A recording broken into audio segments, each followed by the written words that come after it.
Le fruit de l'esprit, c'est l'amour. Galates 5, 22. Vous croyez tous qu'un des grands obstacles à la bénédiction, c'est le manque d'amour. Quand le corps est divisé, il ne peut pas y avoir de force.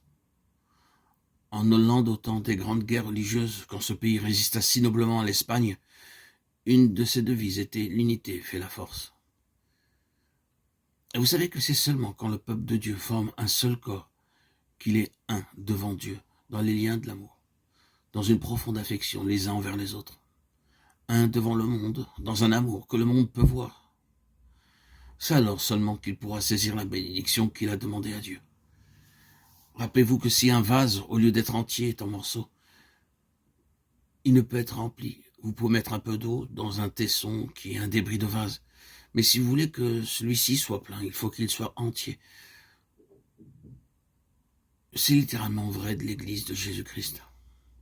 Et s'il y a une chose pour laquelle nous devions encore prier, c'est bien celle-ci. Seigneur, fonds-nous ensemble en un seul corps, par la puissance du Saint-Esprit. Que le Saint-Esprit qui, le jour de la Pentecôte, les fit tous un cœur et une âme, fasse en nous son travail béni. Gloire à Dieu, gloire à son très saint nom. Nous pouvons nous aimer les uns les autres d'un amour divin, car le fruit de l'Esprit, c'est l'amour.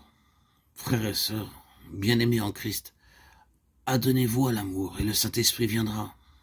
Recevez l'Esprit et il vous enseignera à aimer davantage, à vivre l'amour, à l'expérimenter.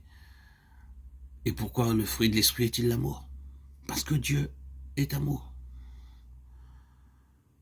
Et qu'est-ce que cela signifie? C'est dans la nature même de Dieu de prendre plaisir à se communiquer. Dieu n'a pas d'égoïsme. Dieu ne garde rien pour lui-même. La nature même de Dieu est de donner toujours. Vous voyez cela dans la nature, dans le soleil, la lune, les étoiles, dans leur merveilleuse harmonie. Vous le voyez aussi dans chaque oiseau de l'air, dans chaque poisson de la mer. Dieu donne sans cesse. Dieu communique la vie à ses créatures. Dieu communique son amour. Et les anges autour de son trône, les séraphins et les chérubins qui sont des flammes de feu, d'où tirent-ils leur gloire? C'est parce que Dieu est amour qu'il les fait participer à sa lumière éclatante et à ses bénédictions. Et nous, qui sommes ses enfants rachetés, Dieu prend plaisir à répandre en nous son amour. Pourquoi cela? Parce que, comme je vous l'ai dit, Dieu ne garde rien pour lui-même.